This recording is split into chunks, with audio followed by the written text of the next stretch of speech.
কাঁচা আনাজের দাম কমাতে 10 দিনের সময়সীমা বেঁধে দিলেন মুখ্যমন্ত্রী মমতা বন্দ্যোপাধ্যায়। তারপরই প্রশাসনের তরফ থেকে বিভিন্ন সবজি বাজারে হানা দিতে শুরু করে। বৃহস্পতিবার সকালে হুগলির পোলবার গোটু বাজারে হানা দেয় প্রশাসনের তরফ থেকে।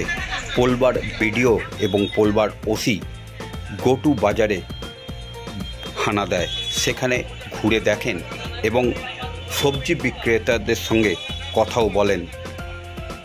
বিডিও জানান যে ফোরেদের দৌরাত্ম্য ক্রমশ বেড়েই চলেছে, তার ফলে সবজি বাজারে দাম ক্রমশ অগ্নিমূল্য হয়ে যাচ্ছে। অন্যদিকে চাষিরা জানান যে আবহাওয়া খারাপ হওয়ার জন্য সবজি নষ্ট হয়ে যাচ্ছে, তার কারণেই সবজির দাম ক্রমশ বেড়ে যাচ্ছে।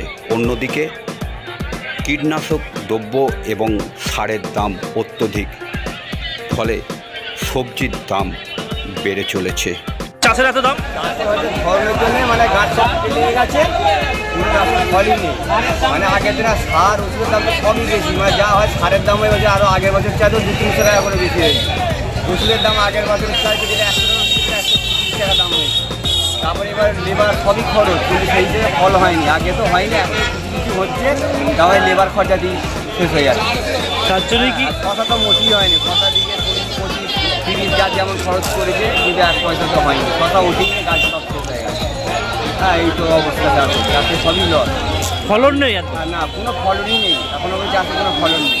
ভেন্ডি চাষ, ভেন্ডি জমি করেছে বলে তাই মানে হচ্ছে ভেন্ডি করে জমিতে, যেখানে 10 পাল্লা ভেন্ডি দেয় সেখানে 3 পাল্লা 4 পাল্লা ভেন্ডি। হ্যাঁ, তাই ভেন্ডি দেখাচ্ছে এত দাম, কিন্তু খরচা কত। আপনার নামটা? হ্যাঁ, আমার নাম সুব্রত বেড়া।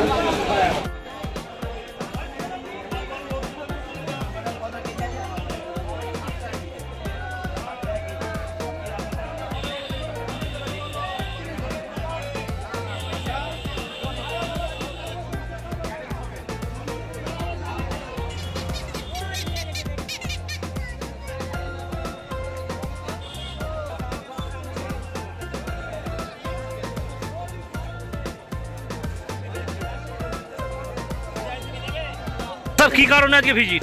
আপনারা জানেন সম্প্রতি আমাদের বাজারে সবজি বা নিত্যদ্রব্য জিনিসের দাম অত্যধিক হারে বেড়ে গেছে।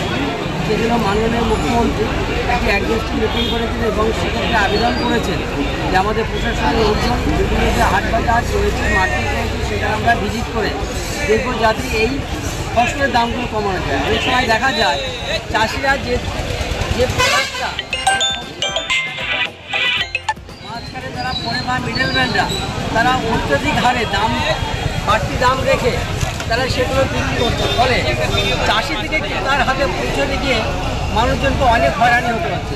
সেই জন্য মিডিয়াল যারা রয়েছে, মিডলম্যান, তারা যাতে মিনিমাম প্রফিট করে এবং বাজারে যেমন জবানটা এবং চাহিদার সঙ্গে একটা সামঞ্জস্য, সেই জন্য বাজারটাকে কন্ট্রোল করার জন্য, দামটাকে কন্ট্রোল করার জন্য আমাদের প্রশাসনের ভিজিট।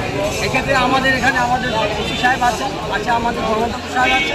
আমরা এখানে এসে মানুষের কাছে জানছি মার্কেটে সবজির দাম কেমন, তার চাষিদের কত দাম কিনেছে এবং তারা কত টাকা বিক্রি করছে।